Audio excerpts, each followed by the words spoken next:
5 seconds to go.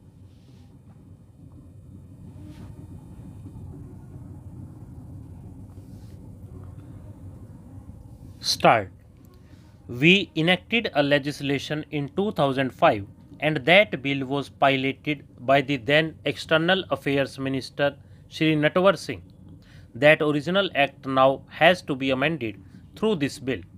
Sir, we have had the bitter experience of Hiroshima and Nagasaki. On August 6 and August 9, 1945, around 66,000 people died instantly and around 1,60,000 people died because of radiation related diseases by the end of that year. This was the level of devastation caused by these weapons of mass destruction.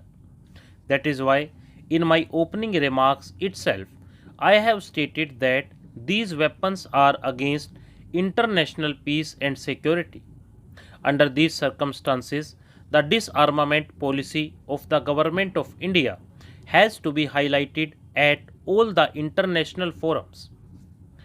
These were first invented by Germany during the First World War.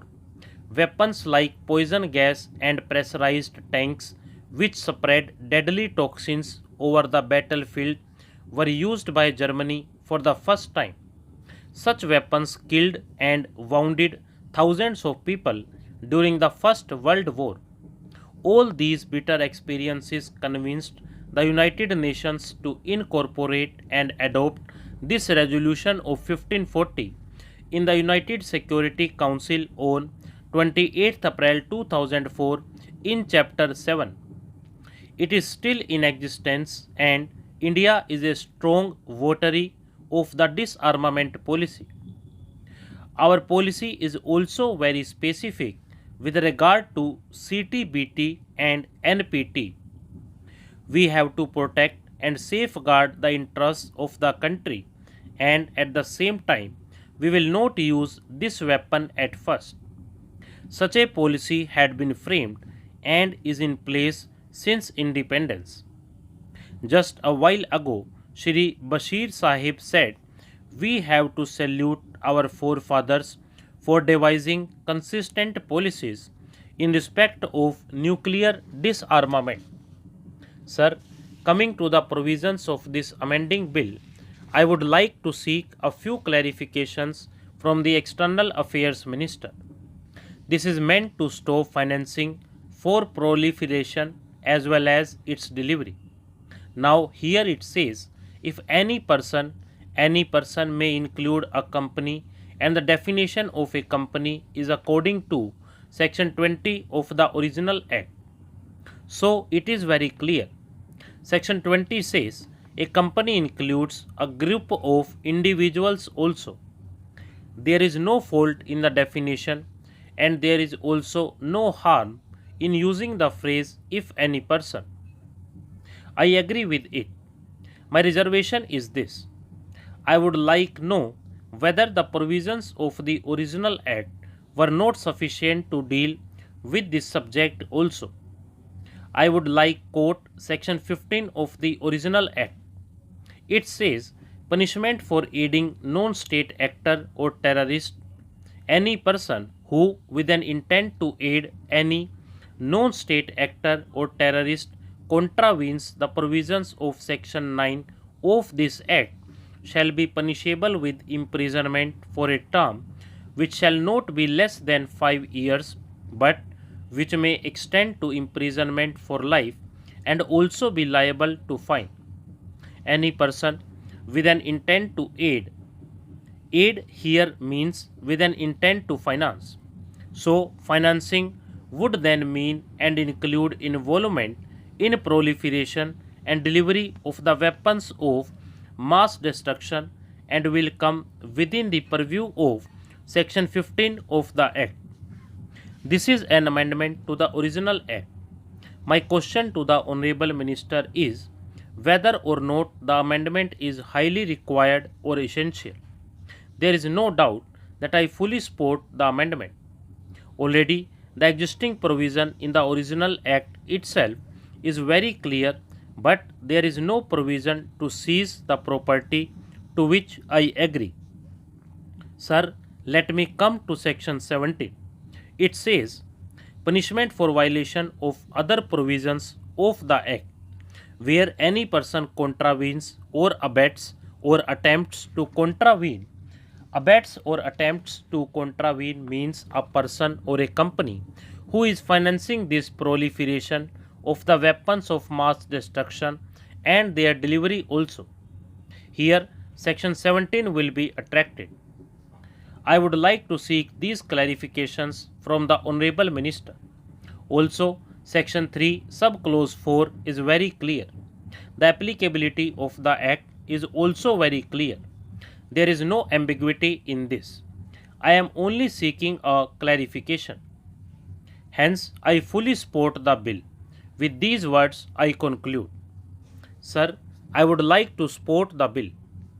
Sir, let me first of all take the opportunity to appreciate our Honorable Prime Minister Shri Narendra Modi for transforming our nation as a global leader through several significant strategic initiatives.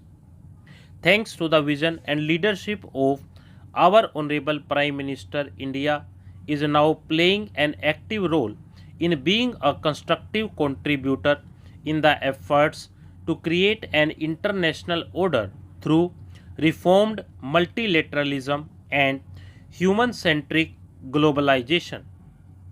I also wish to appreciate our Honorable Minister of External Affairs, Shri Jaishankar, whose guidance and efforts are helping India secure improved bilateral relations and regional stability.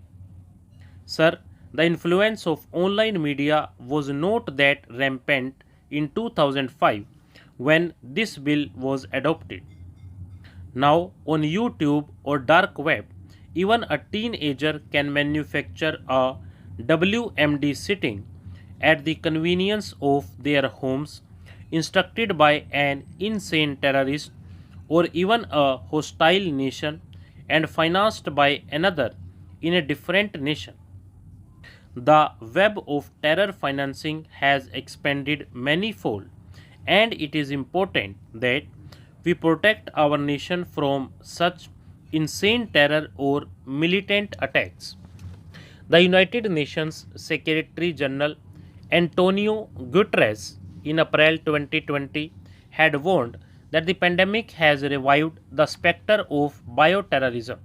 He had said the weaknesses and lack of preparedness exposed by this pandemic provide a window on how a bioterrorist attack might unfold.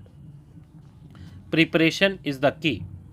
We cannot be complacent and we cannot be preparing alone.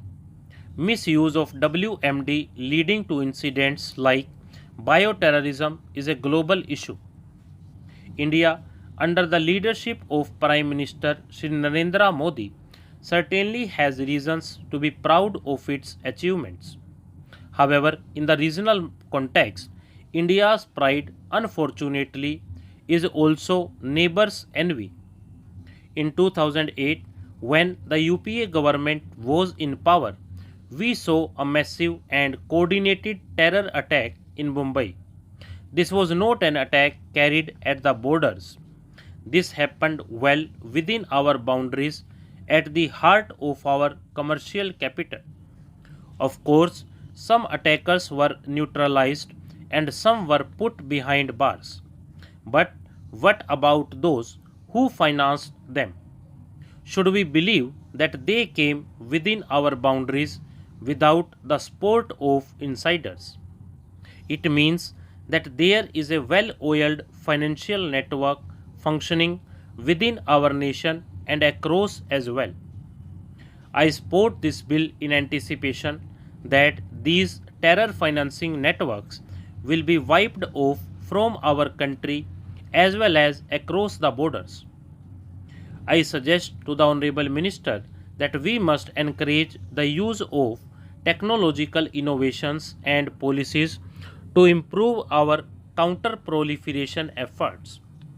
We must be prepared to combat the use of new mechanisms of financing these weapons like the use of blockchain technology, which supports cryptocurrencies like Bitcoin or online crowdfunding websites. Stop.